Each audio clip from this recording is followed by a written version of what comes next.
Chapter 11. Over the final days of the first week of campaigning, Briar learned, with even more sinking dread, that singing had not changed things. Well, it had not changed things with Frida. Neither Briar nor Ben heard from or saw Frida for a full day after. It sent Ben back into his shadow of focused work, and whenever Briar tried to speak with him, he brushed her off with a forced smile and a witty remark and excused himself. She could not decide whether to be furious at Frida or heartbroken, whether to storm to her rooms and scream at her or try to figure out some other way to get through to her. The biggest praise for her performance with Ben came from, surprisingly, Briar's vassals. Briar had won over the electors with her ability to command a room. She had held the ballroom in thrall, and that, alongside her peaceful solution for the made-up territory dispute and the way she had spoken with Johann during their chess match, meant that the electors placed her as one of the front runners alongside Frida and, surprisingly, Johann. Her vassals told her he was favored entirely because of his age and the fact that it made him easy to manipulate. Another reason to try to win, then, for his sake now, too, as he did not seem to at all interested in winning emperor, and was concentrating on being more aware of the way he treated his attendants. With each subsequent event that finished out that first week, meals and more gaming afternoons, and even a performed drama, Briar found herself seeking Frida and Johann every time she entered whatever room hosted them, only able to relax once she saw that they were both present and unharmed. Ben reported no attempts on either of their lives, no rumors of any, at least, and when Briar demanded her vassals and aunts tell her if any moves had been made against her, they averted their eyes and assured her that she was safe. Philibert was still so ill that he had withdrawn his candidacy and returned to Lüneburg. His brother Gottlieb still had not been seen and was presumed to have returned to his home as well. Ben uncovered no new rumors about him. 3 other candidates were called back home by disasters: a burned estate, a suspected uprising, an ill relative. Briar could not believe the validity of those explanations, seeing only the connecting thread of candidates removed through nefarious means. Each event she arrived at felt smaller and smaller as the crowd shrank, and it began to feel as if the walls were closing in. By the start of the second week, there were only 5 candidates remaining. Her vassals rejoiced. Her aunts congratulated her. She was one of the front runners, one of 5 candidates to rule, and she had no idea how to feel about that. Relieved, she supposed, she was one step closer to ensuring that Bavaria did not seize the empire and oppress Austria with nothing to stop them. But she was feeling more and more the weight of what it would mean to be empress. Events with the prince-electors were beset with tests that showed what her life would be like in that role: levying taxes, enforcing law, determining guilty or innocent parties, judging whether foreign slights amounted to acts of war. These were tests only coming from the prince-electors, but they were not tests, were they? They would be real situations that affected real people if she were empress, and Briar was too aware of the fact that no matter what choice she made, people would suffer, and that kick of compassion was both blessing and curse. And alongside these tests, the threat of poisoning, attack, and death would remain, wouldn't it? As empress, she would be targeted, even more so than as Queen of Austria. Frida, though, was emboldened by Briar's rising prominence, and she and Matilda emphasized Bavaria's known lust for war. Only now they framed it as simply not allowing good people to be taken advantage of. As Briar listened to Frida's responses to tests posed, she had to admit that, on occasion, it made sense to defend small border towns with shows of strength rather than let them be trampled by neighboring aggressors. That sometimes violence was necessary, but Briar could not see when that was the case until Frida had presented her arguments. It was an exchanging push and pull. dinners, and dancing. But tension wove through every interaction, and Matilda did not let Frida out of her sight anymore, did not allow propriety to force her to interact with Briar and her group. This campaign was what Frida had said it would be, a competition between her and Briar, because they had both been cursed by Maleficent, because there were forces at work on their lives that Briar did not understand, and it terrified her that she and Frida were playing into a larger game that neither could see. How had the curse manifested for Frida? What had Maleficent done to her? For all her posturing about not being helpless again, she had no choice but to try to win Empress. She felt as she had when she'd approached Maleficent's spindle, hypnotically drawn to what she knew would be a violent end, but all else was dark and shapeless, and there were no other options.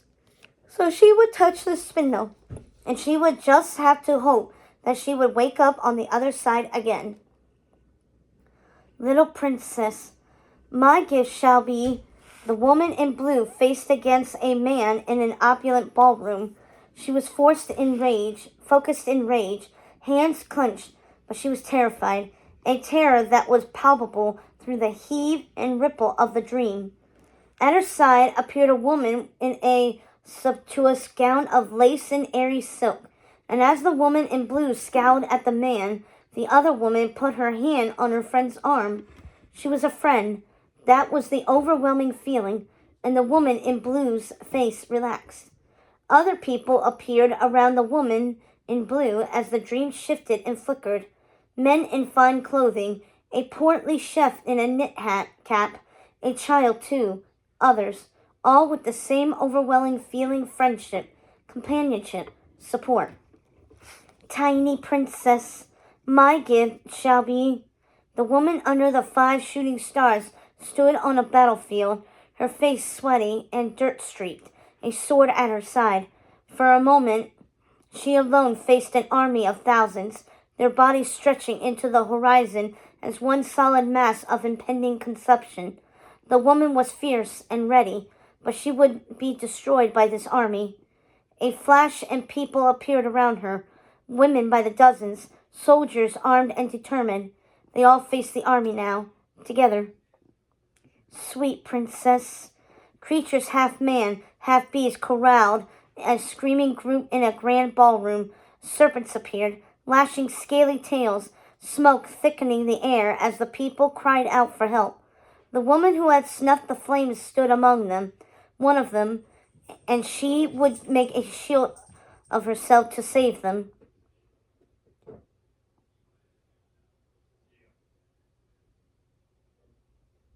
Until others appeared with her, broadening that shield, protecting her as well. A man with a cockeyed grin, a tiger, fierce and snarling, a flying carpet? That couldn't be right. And there were women, too. One who bowed low and mouthed, Your Majesty.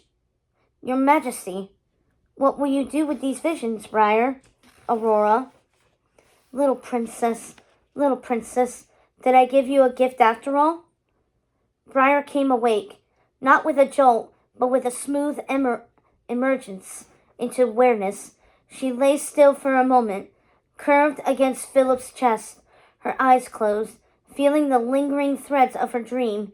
As always, the dreams haunted her every night now, and there had been other emotions, not merely fear and threat and terror.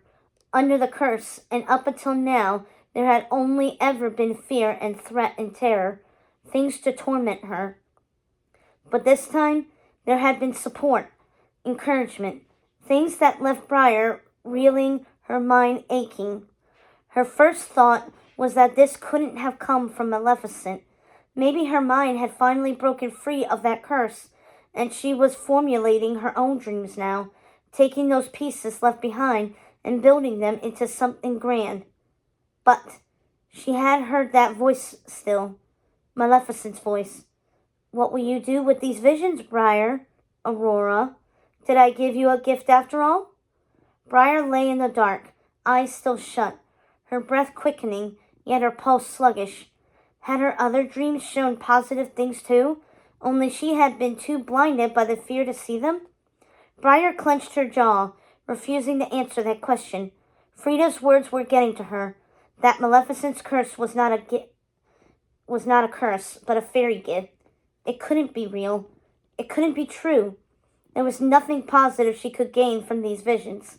There was nothing to be gained because of the agony Maleficent had caused. And even if there was a gift in these things, Briar did not want it. Even so, her mind pulsed with the memory of the women standing tall against their struggles, friends at their backs. They felt the same things she did: fear, anxiety, terror, loneliness. And yet they had friends.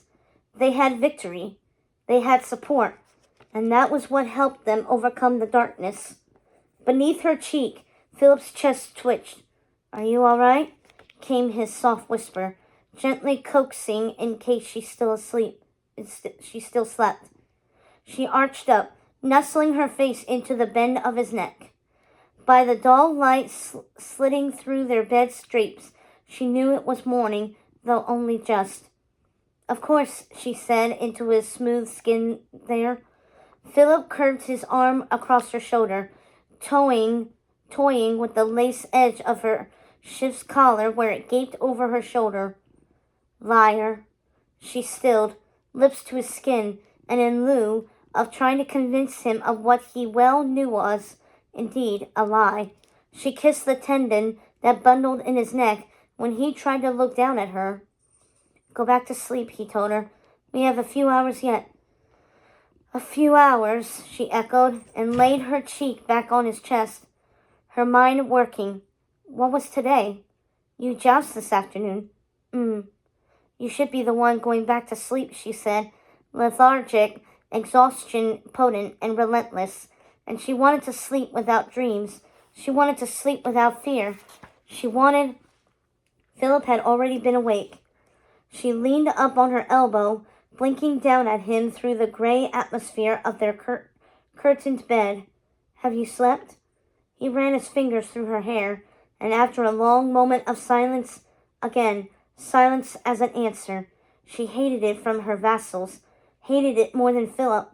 He propped himself up on his elbow to match her posture and kissed her. She groaned into his mouth. "I know what you're doing." He rolled them both, trapped her beneath him on the bed. "I am kissing my wife in our bed. I should hope you know what I am doing." His teeth pressed down on the lobe of her ear, and she momentarily forgot everything. The dream, the question he had not answered. "One day," she gasped, "you will answer my questions, Sir Knight." He stilled over her, lips resting on her ear, now brushing the sensitive skin there. "Not now," he whispered, and it was too raw, too pleading. It altered the mood entirely, drowsy teasing to a scrambling handhold at something solid and fortifying and real. She knew that desire too well to find solace in him. "Not now," she heard herself agree before she could think it through. It had been not now for weeks. He had avoided any mention of his discomfort or why he did not sleep or the way he still occasionally got that look on his face, a suggestion of the panic that had incapacitated him. "Philip," she tried. "You can." But he kissed her again, more intently, open-mouthed and soft-tongued, a wordless reassurance as she slid his arm beneath her hips, to hold her against him. "I am fine," the kiss said, the motion of his body, the resolution in his touch. "I am fine, I promise." And so she made her kiss a response. I am here, and I'm not going anywhere." The jousting list was impressively large, spanning the whole width of the castle, with multiple areas for competitors. It spanned the whole width of the castle, multiple areas for competitors to face off, all of it rimmed by stands for the crowds that even now packed the area. The event had been open to the people of Frankfurt, with one section kept exclusively for the election, candidates, and their parties. That was where Briar stood, at the edge of the balcony box, with Merryweather next to her. One of her aunts was always with her now. She'd asked them about this change. They had forced smiles and told her not to worry. One morning, Fauna had been whispering with Flora over Briar's breakfast spread. Briar had been leaving her bedchamber, and her aunts had not spotted her yet. So Briar heard Fauna choke out a horrified "found poison" before Flora noticed her and gave another masking smile. She knew she would be targeted. She knew she had been targeted, and that her aunts and vassals weren't telling her. But she couldn't make the reality settle in her mind. It felt absurd, as fictional as a tavern song. She was starting to move through her days in a state of delirium. She felt hysterical most of the time, on the edge of dissolving into laughter. She was a top candidate for Empress. People were trying to hurt her, kill her even. Frida has been cursed by Maleficent too. How was she expected to handle one of these things, let alone all of them? From this balcony, Briar could see to where Ben was helping Philip adjust the last few pieces of his armor off to the side. There would be 5 rounds for the candidates to show off their athletes. Philip was part of the third pair to ride, with the other 2 ahead of him mounted already, horses dancing in anticipation of the crowd's peppered cheering. Briar's dreams rang through her, the women, standing strong because of their own internal fortitude, but backed by support. An attendant banged his foot on the floor of the balcony, and she jumped. "The joust will commence. Candidates only. Please stand at the railing." Briar, already there, gave Merryweather a tight smile. "Presentation for the crowds, I suspect?" But Merryweather only took the barest step back from her, staying close. Too close. Her face was severe. Briar's gut twisted as the other candidates filed into position. She felt exposed. "Merryweather?" Her aunt shook her head. "You focus on your campaign, dear. I've got it." "It?" Merryweather's eyes flicked to the other candidates lining up. Briar followed her gaze. She had seen Frida and Johann here when she first arrived, and she had dismissed the rest. But now she did a count. Counted again. There were only 4 candidates present. Eckhart of Hesse, Johann, Frida, and Briar. "What happened to the 5th candidate, Merryweather?" Briar whispered. Merryweather grumbled, "Blasted business. This whole damn thing. I can see why Flora wanted to keep you locked in that cottage during her early years." Briar had the odd, humbling realization that she would have gladly consented to being locked in that cottage now, if it meant being back in Hossage. "What happened?" she pressed again. Merryweather relented with a sigh. "Injured. This morning. An attacker tried to kill him, but only managed to stab his side." The breath left Briar's lungs in a huff, like she'd been punched. "What? How?" It had all been a subtle thus far. Candidates called back home, vanished, ill. This was a direct attack, a violent one. His security was lax. Merryweather's voice was barely audible, low and hard in Briar's ear as the area around them hummed with the energy of the coming joust. "Who did it?" Briar tried. "Do you know?" Merryweather hummed. "The attacker was not found. No evidence remained.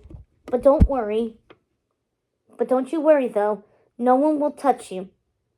Briar nodded, because Merryweather would expect her to agree, but it was a hollow gesture. Was it one culprit behind all of the sabotage, or even candidates' team prepared to do whatever it took for them to win? Was it one threat or many? Did it matter? The campaign was nearly halfway complete, and that made this castle no longer just a den of vipers, but of hornets and snarling mountain cats and poison-tipped thorns. Her heart retched with each bruising beat. Frida's words in the garden came back to her. How easily she had pointed out Briar's aunt's flaws. And with Frida in her head, and thoughts of the candidate being stabbed, and memories of Stefan bleeding on the throne room floor, Briar threw a panicked look at Merryweather. "What of Johann? She kept her voice almost silent, mouthing the question so he wouldn't hear. If he had been told of this campaign's truth, she did not want to worry him. But Merryweather smiled, reassuring. He is well looked after by his people. Someone has been stabbed, Merryweather. He's a child. If anyone, Briar. Merryweather put her hand on Briar's arm. We will keep an eye on him as well. We are using what magic we can to monitor you, and we are stretched thin as it is. At least I am. Flora refuses to look after... She stopped. Briar frowned, and then caught the spark in Merryweather's eye. Frida, she finished. You watch out for Frida too? Merryweather gave a little shrug. Briar faced the list. She didn't say anything else, afraid she would fall apart into questions about whether Frida and Matilda were at the center of the attacks to begin with. Did Frida need protection, or was she the only one immune to attack? Just down the railing, on the other side of her from Johann, Frida looked as sleep-deprived now as Briar felt. Haggard, if not for her painted face and vivid, lively gowns. The aura of wanting to be there, of being wholly on her mother's side, had faded. Now, as Briar glanced at Frida, she noticed her friend was watching her already, and she saw, for a moment, a flash of grief. But the flash held. Frida's eyebrows bent in regret.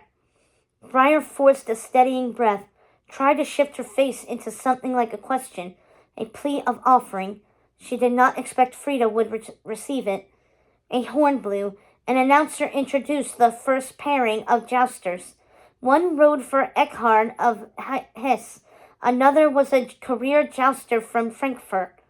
Your king rides today? Johann shifted closer to ask.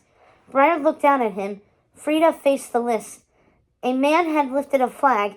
It came down, and the jousters took off from opposite ends, long lances outstretched before them, horses thundering the dirt.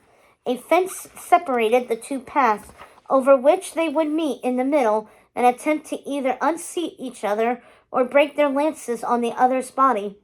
Briar had never seen a joust, much less seen Philip joust, and as the first pair clashed with a violent spray of wood and metal clanking, she jumped, biting the inside of her cheek. My husband, yes, Briar said. Oh, he will be bruised tonight.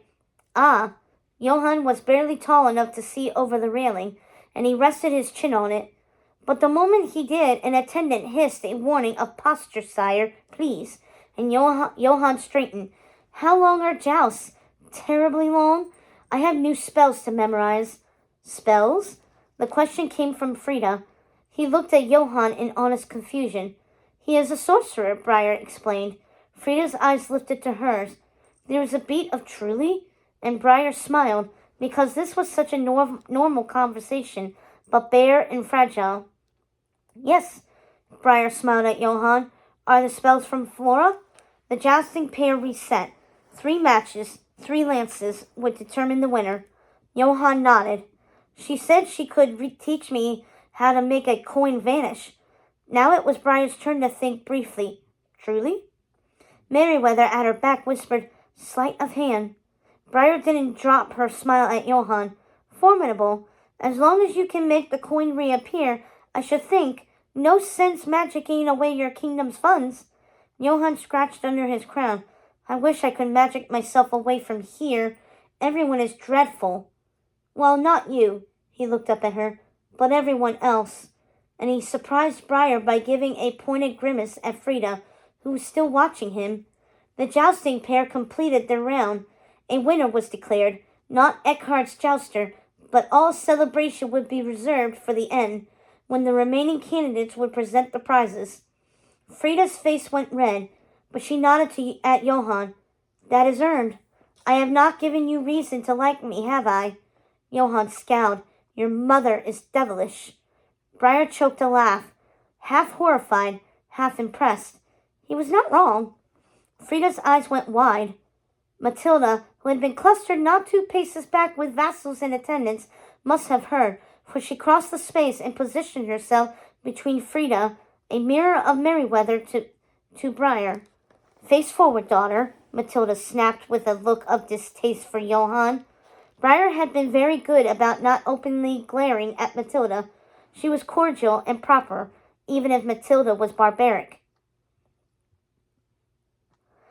Now, though, she couldn't help a snarl from escaping her throat.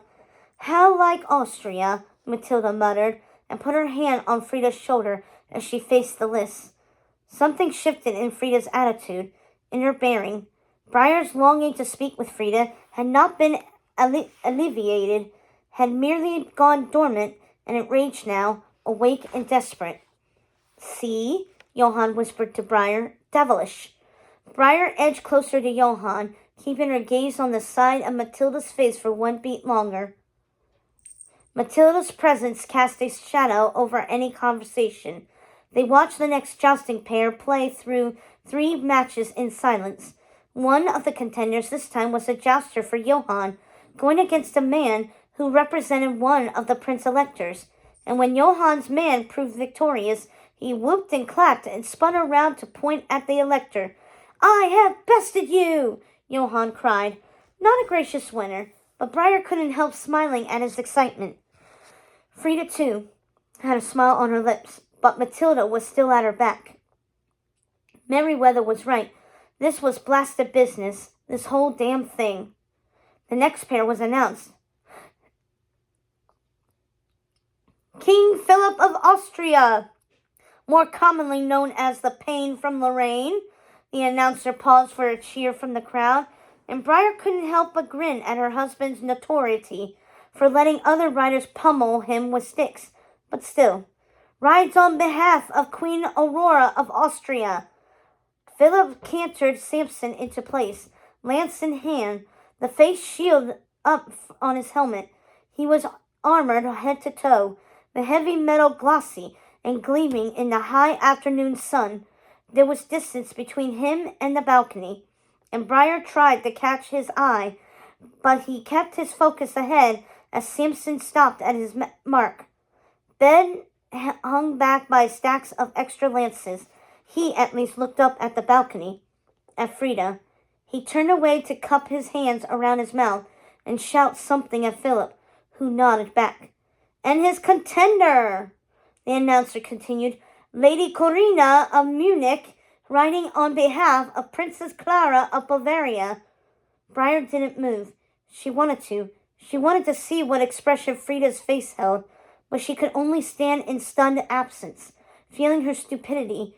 She had not asked whom Philip would ride against, and no one had offered the information. But of course it would be this. Had Matilda arranged it? That question led to a revelation, one that soured her stomach and had her muscles turning to stone. If she had, was this a trick of some kind? Had Matilda planned something far more menacing? Briar's sense became raw and alert, sweat breaking down her spine. She briefly considered shouting to stop the match, but how would that look? And besides, Philip had jousted many times before. He knew what he was doing. It would be fine. It had to be fine. With each blink, Briar envisioned knife wounds, blood. Lady Corinna directed her horse into place opposite Philip. Her visor was down already, her armor black, her lance down in black to match. Done in black to match. There was a green dragon painted on her breastplate. Was Munich's insignia a green dragon? Briar didn't think so. She knew Bavaria's was not. What was the purpose of that dragon? "Ho ho!" the announcer cut back, bellowing from a place in the stands nearby. "Our contender ups the challenge. We have here a recreation of King Philip's famous clash with the dragon Maleficent." No. Briar's lungs emptied in a gasping rush, and she grabbed the balcony's edge, her eyes fixed on Philip, begging him to look up at her. She spun toward Merryweather. "I need to go down there." Merryweather's eyes widened. In the middle of the joust? She couldn't do that, could she? Of course not. But this was cruel. Any mention of Maleficent set Philip off in a panic, and for it to be here, like this, in an already heightened situation. How did Matilda know? How had she found out this weakness of his? Was this a calculated move against him, or was it merely, as the announcer said, a reenactment of what Philip was well known for. The crowd cheered, and Briar spun away from Merryweather to see the flag drop. The joust began. Her heart lodged between her ribs, too big, the beats too painful. Lady Corina took off, lance poised, dragon insignia gleaming. Philip didn't move. Ben shouted at him, the noise muffled and lost beneath the cacophony of the crowd and the thundering in Briar's ears. Finally he kicked Samson and started to gallop down the path. His face shield was still lifted. "Your shield!" Briar shouted. She didn't care if it broke decorum. She cupped her hands in imitation of Ben and shouted again, "Philip, your face shield!" Samson carried him, gaining speed. Lady Corina's horse matched his, and what should have taken only rapid seconds stretched out, and all Briar could see was that dragon racing toward her husband. Lady Corina's lance was angled perfectly, the easy effort of a seasoned jouster. Philip should have been just as composed, but his grip shifted, lance jostling, and Samson's gait faltered with the motion. The lance slipped from Philip's grip, hit the ground with a hollow clatter of wood on packed dirt that Briar could hear even over the crowd. He looked down at it, then back up at Corina, and Briar could see the whites of his eyes with a pulse of fear. Corina's lance crashed into the center of his chest in an explosion of splinters and chunks of wood. Philip grasped at the reins, the saddle, but the action only heaved his body around so he didn't drop back behind the path his horse had taken. He hit the separating fence, the impact so hard his helmet flew off, and momentum carried him up and over so he dropped to the dirt directly in front of Corina's still galloping horse. Briar screamed. She nearly vaulted the balcony's railing, but Merryweather grabbed her and hauled her back into place. Lady Corina rode hard. This has happened in seconds, less than that, and Briar watched those hooves tear up mounds of earth mere yards from Philip's supine body. Corina pulled hard on the reins, veering her horse, at the last moment leaping over Philip so her mount and its hooves cleared his body in one arc. Philip did not react to it, did not stand. Briar shoved away from the railing, through the people pressing close behind her to see. A few cried out to her, apologies or worry, but she ignored them all, only managed to see Merryweather, who flew in front of her and began bodily heaving people aside. Down they went, 2 long sets of stairs, until Briar tore out of the stands and sprinted across the packed dirt, skirts in hand, legs straining. Ben was there already, reaching Philip now. She slid to the ground next to Ben. Philip lay on his back, and she took his head into her lap. "Philip!" His eyes were open. They locked on her, and she would have wept relief if not for the immediate spasm of anguish that contorted his face. "I can't breathe." Ben dove into action, rapidly undoing the straps of Philip's breastplate, yanking it up and off. Briar helped, trying to be gentle, but Ben was on a tear, careless for kindness, and he ripped away the padding beneath until Philip was left in only his sweat-stained undershirt.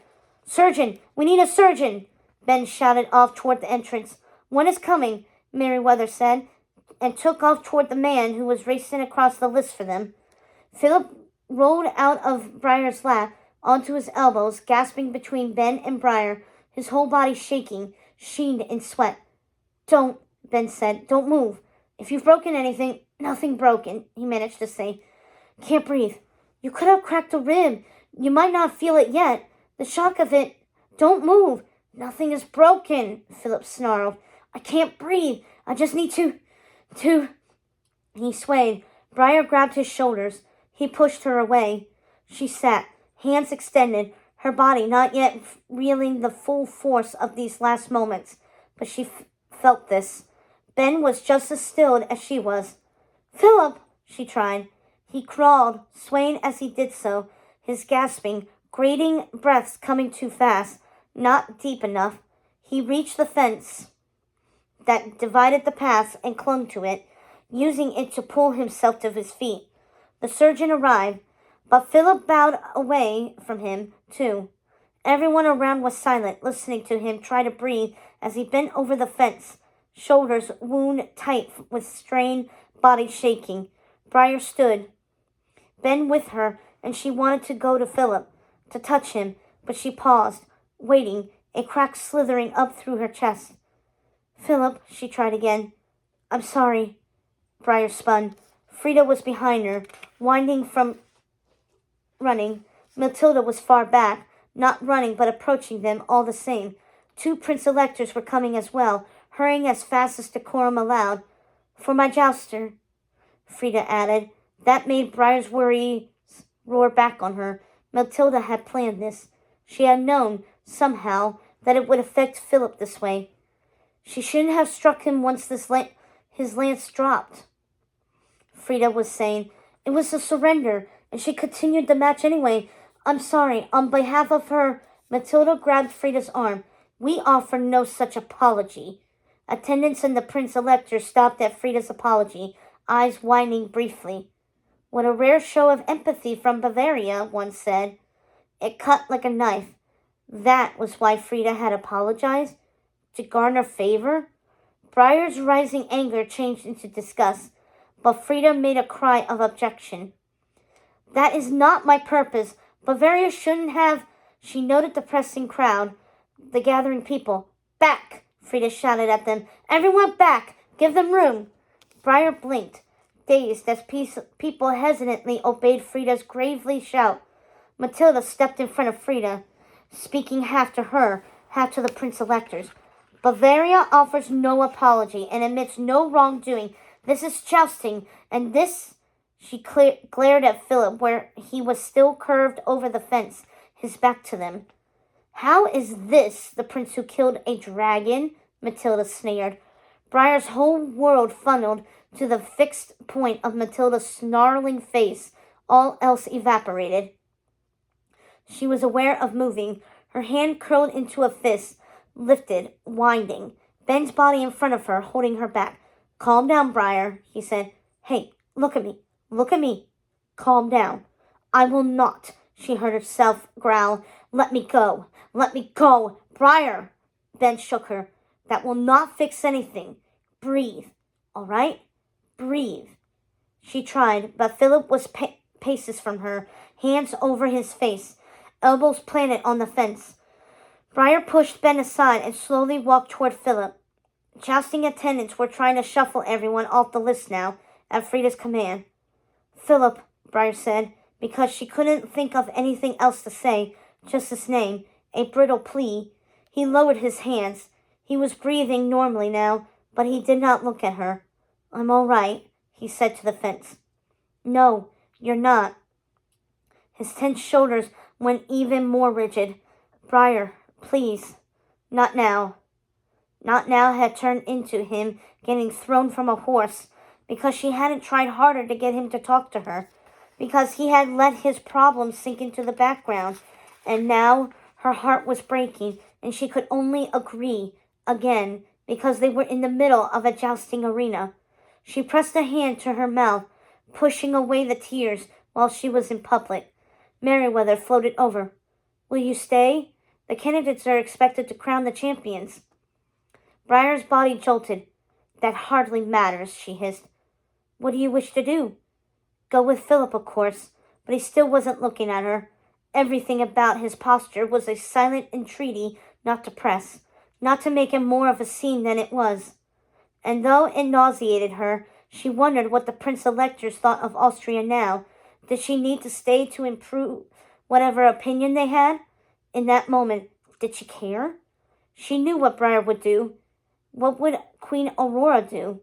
What path should she take when those 2 actions diverged so wildly? She couldn't think. She wanted too many things, and she stood there hating it all. Go back to the balcony, Bri. Ben put a hand on her arm. His face was calm, when every part of Briar was shredded. I've got him. I promise.